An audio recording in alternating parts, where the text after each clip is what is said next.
Hi friends, welcome to തുസ് cook book. ഇന്നത്തെ എൻ്റെ റെസിപ്പി ഒരു ചിക്കൻ കറിയാണ്. എക്സോട്ടിക് എസൻസിൻ്റെ ചിക്കൻ മസാല പൗഡർ വെച്ചിട്ട് ആണ് ഞാൻ ചെയ്യാൻ പോണത്. കൂടാതെ വെളിച്ചെണ്ണ എക്സോട്ടിക് എസൻസിൻ്റെ തന്നെയാണ്. അപ്പം ഫ്രണ്ട്സ്, ഇത് ആമസോണിൽ അവൈലബിൾ ആണ്. അപ്പം നമുക്ക് രണ്ടും കൂടി വെച്ച് ചിക്കൻ മസാല നമുക്കൊന്ന് ചെയ്താലോ.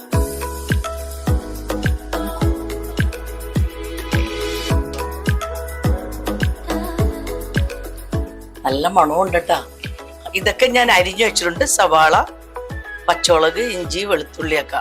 ഞങ്ങൾ എല്ലാ കറിക്കും ഞാൻ ഇത് ഇടാറില്ല, ഈ മസാലകൾ എന്ന് പറഞ്ഞാൽ ഈ സവാള, പച്ചമുളക് ഇടുന്നു. ഞങ്ങളുടെ എല്ലാം വെറുതെ മസാല മാത്രമോ, മസാല പൗഡർ മാത്രമോ. അപ്പം ഞാൻ ഈ എക്സോട്ടിക് എസൻസിൻ്റെ കൂട്ടിൽ ഇതെല്ലാം ഇടാന്ന് ഓർത്ത്. എനിക്കൊന്ന് ടെസ്റ്റ് ചെയ്യണമല്ലോ, അറിയണമല്ല, നമുക്കൊന്ന് നോക്കാമല്ലോ.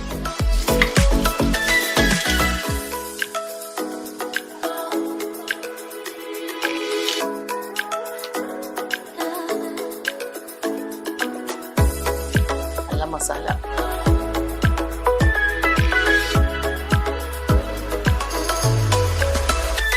നല്ല മണവും ഉണ്ട് കേട്ടാ. ആ മസാലക്കൂട്ടിന്റെ ആ മണമൊക്കെ അടിപൊളിയാ.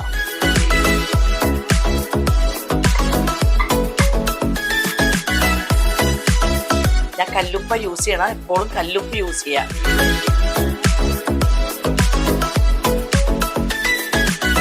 ചിക്കനിലേക്ക് ഇടാൻ പോണേണ്.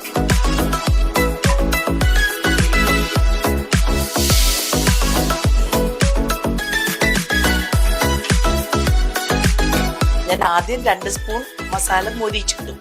ഇനി ഞാൻ ഒരു സ്പൂൺ മസാല ഞാൻ ഇങ്ങനെ പച്ചക്ക് ഇട്ട് കൊടുക്കണം. മിക്കവരും പച്ചക്ക് ഇട്ട് കൊടുക്കുമല്ലോ.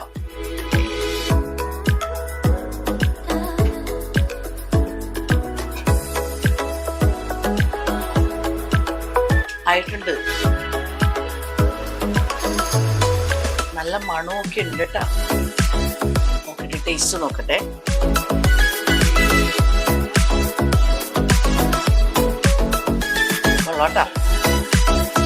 നമുക്ക് വെളിച്ചെണ്ണ വേണമെങ്കിൽ ഇച്ചിരി കൂടി ഇട്ട് കൊടുക്കാം കേട്ടോ. കുറച്ചും കൂടി ടേസ്റ്റ് കിട്ടും.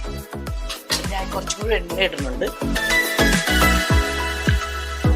ഇപ്പം എരിവൊക്കെ വേണമെങ്കിൽ നമുക്ക് കൂട്ടിയിടാം. കുറച്ച് മുളക് പൊടി ഇടാം. എണ്ണയൊക്കെ തെളിഞ്ഞിട്ടുണ്ട്, നല്ല ടേസ്റ്റ് ഉണ്ട് കേട്ടോ. പിന്നെ ഞാൻ വിചാരിച്ചതിൽ നല്ല പഞ്ചൊക്കെ ഉണ്ട്, എരിയൊക്കെ നല്ല ഉണ്ട്. അപ്പം എൻ്റെ അടുത്ത റെസിപ്പിയായിട്ട് നമുക്ക് വീണ്ടും കാണാം. Okay then, by.